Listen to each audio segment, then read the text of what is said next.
সামনে দিয়ে শালমলি কলেজ থেকে সাইকেল হাঁটিয়ে হাঁটিয়ে ফিরছিল। কিরে, কোথায় চললি? কি ব্যাপার? কি হয়েছে তোর? চোখ মুখ এরকম শুকনো। না, আসলে দেখতে পাইনি তোমায়। ব্যাপারটা কি তোর? রাস্তা দিয়ে অন্ধের মতো চলছিস, সাইকেলটা রেখে এদিকে আয়।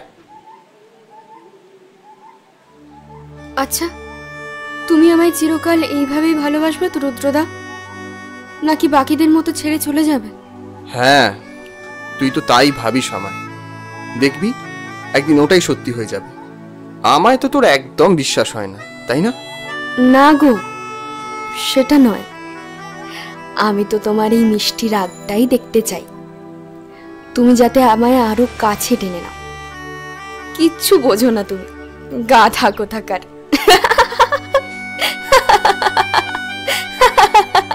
থাক, আর কথা ঘোরাতে হবে না। আমার কপট রাগ দেখতে ওর বেশ ভালো লাগে, তা আমি বুঝতে পারি। আচ্ছা, কাল তোর কি হয়েছিল রে? বললি না তো, এখানে এলি না, ফোনও করলি না।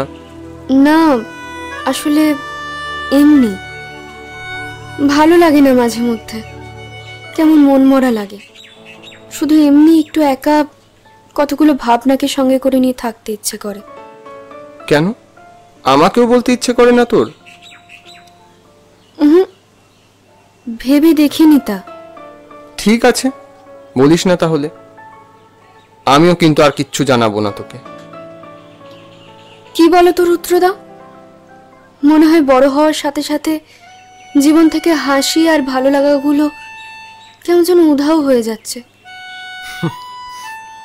পাকা বুড়ি হয়েছিস, এত কিসের চিন্তা রে তোর? ছাড়ো, ওসব তুমি বুঝবে না। এই জানো, কাল না আমার দিদি আসবে, সাথে ওর পুচকেটাও, একদম মিষ্টি পুতুল। আমি তোকে খুব চটকাবো। তোর বাচ্চাদের খুব ভালো লাগে, তাই না? লাগে তো। আমার ছেলে বা মেয়ে হলেও ঠিক এইভাবেই এত এত আদর করব। তাই? তাহলে বাবাটা কে হচ্ছে শুনি? আমি তো নাকি? ও হ্যাঁ, তুমি আছো না, আবার খুব ঝামেলা। তাই না? শালমলির সাথে এরকমই দুষ্টু মিষ্টি প্রেমের সম্পর্কটা বেশ কিছুদিন চলল। পাড়া ঘরের প্রেম, একদম আটপৌড়ে, একদম ছাপোষা। এই ছাপোষা প্রেমে কোনোভাবেই চোখ ফেরানোর জো নেই। চোখ ফেরালেই যদি বাঁধনটা আলগা হয়ে যায়। আর একদিন ঠিক তাই হলো। রুদ্রদা, তোমার সাথে একটু দরকারি কথা ছিল গো। হ্যালো, কি বলছিস? তাড়াতাড়ি বল, আমায় বেরোতে হবে। তুই কি কাঁদছিস? আরে আমি বললাম তো দেখা করব, এবার কাঁদা বন্ধ কর। তুমি কি খুব ব্যস্ত? এই পড়তে যাবো বলে বেরোচ্ছি রে, সামনে পরীক্ষা। তুই ফোন করলি তাই দাঁড়ালাম। এবার মা দয়া করে বলবেন কি হয়েছে আপনার, তাহলে আমি যেতে পারি। আরে বাবা বল না, কি হলো বল। আচ্ছা, তুমি এখন যাও, ফিরে আসার পরেই না হয় বলবো। এই রুদ্রদা, তুমি কোথাও যাচ্ছ গো? সোহিনী তুই? আমি এখন পড়তে যাচ্ছি, কি হয়েছে বল। তেমন কিছু না, আমাকে একটু স্টেশনের রাস্তাটায় ছেড়ে দেবে? এই রে, এখন মানে, কিন্তু আমাকে একটু ছেড়ে দিয়ে আসো না গো, আমার খুব ভয় লাগে ওই রাস্তাটা দিয়ে যেতে। জানো তো ছেলেগুলো কিরম ভাবে তাকিয়ে থাকে। চলো না একটু। কি যে ঝামেলায় ফেলিস না তুই। মানে আমার এমনি আজ তারা আছে, তুই হঠাৎ করে চলে এলি দুম করে, জ্বালাতন। চল। হ্যালো শালমলি, আমি তোর সাথে একটু পরে কথা বলি। ফোনটা হঠাৎ কেটে গেল। বুঝলাম তখন ওর ফুপিয়ে কান্নাটা থামেনি, খটকা লেগেছিল বটে। ওর আজ রেজাল্ট, জানাও হলো না। এত ব্যস্ততার মাঝে ওকে সময় দিতে পারছিলাম না কিছুতে। কিরে, দরজা বন্ধ করে কি করছিস এতক্ষণ? এই এক মেয়ে হয়েছে, দরজা বন্ধ করে কি যে করে। পড়াশোনার তো বালাই নেই, না হলে পরীক্ষায় কেউ ফেল করে? ছি ছি ছি ছি ছি। হ্যাঁ মা, আসছি। পড়াশোনা শিখে তুলে এখন ন্যাকা কান্না কাঁদা হচ্ছে না? আজ থেকে তোমার বাইরে বেরোনো বন্ধ। অপদার্থ মেয়ে একটা, তোমার জন্য আমাদের মাথা হেট হয়ে গেল। মোবাইলটা দাও, মোবাইলটা দাও বলছি। মা মা মা। চুপ, বদমাইশ মেয়ে একটা, চুপ করে ঘরে বসে থাকো।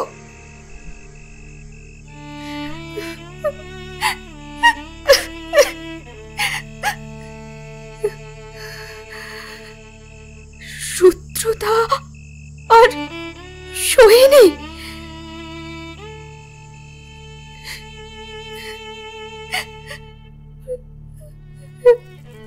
অবশেষে শব্দ সামারি। হ্যাঁ বাবা, মা, আমি তোমাদের কথা শুনিনি। আজ 5 দিন হলো বাবা কথা বন্ধ করে দিয়েছে।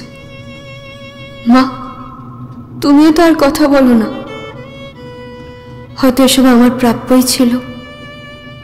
আর একটা মানুষ, তার তো এখন সময়ও হয় না আমার খবর নেওয়ার।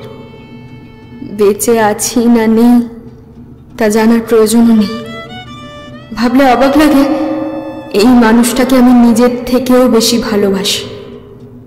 যাই হোক, তোমাদের জীবনে কলঙ্ক হয়ে আর থাকবো না। ভালো থেকো। ইতি, শালমলি। জেঠু, এই যে সমর দাস 30,000 টাকা ডোনেট করে গেছে। কোথায়? চেকটা ধরো। আচ্ছা, ওটা রাখ টেবিলে। এই যে এখানে রাখলুম। আমি আসছি তাহলে। আর শোনো, খেয়াল রেখো নিজের। এতদিন একাই নিজের খেয়াল রাখলাম, এখন তুই আমায় শিখিয়ে দিবি 2 দিনের ছোড়া কিভাবে নিজের খেয়াল রাখতে হয়। যা। তোমার সাথে কথা বলাই বৃথা, জানো তো। জীবনে তো একটা বিয়েও করলে না যে বউ খেয়াল রাখবে। তবে রে, বেশি পাকা পাকা কথা না। মজা দেখবি, দাঁড়া দাঁড়া, মজা দেখাচ্ছে। না না না, অন্যদিন দেখিও। জেডু, আমাকে একটা কথা বলো তো। বাবার কাছে তো শুনেছি তুমি প্রেম করতে, তাহলে সেই মেয়েটাকে বিয়ে করলে না কেন? জেডু, ব্রেকআপ হয়েছিল নাকি? হ্যাঁ হ্যাঁ, বড় ফাজিল হয়েছিস তো তুই। স্বপনটাও হয়েছে তেমন। ছেলেকে এই সব বলে বেড়াচ্ছে, অপদার্থ। যা এখান থেকে। আরে বলোই না। আরে আমি তো এখন বড় হয়ে গেছি নাকি? হ্যাঁ, বড় হয়েছে, বড় হয়েছে। সব প্রেমের গল্প যে শেষ অবধি গড়ায় না। মেয়েটা বড় অভিমানী ছিল।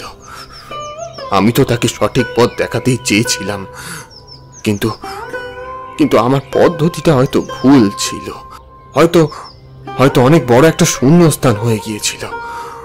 ওই একটা ভুল, যেটার মাসুল আমি আজও দিয়ে বেড়াচ্ছি।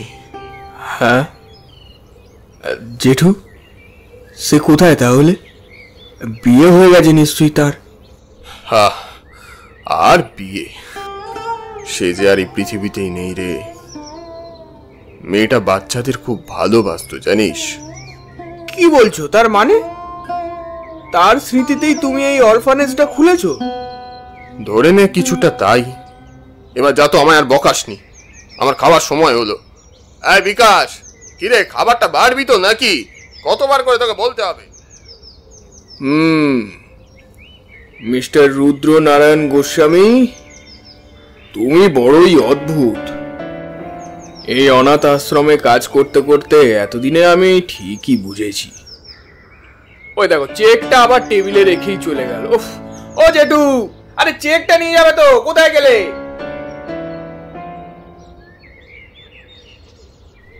আমার আর শালমলির মতো হাজার সম্পর্ক থাকে,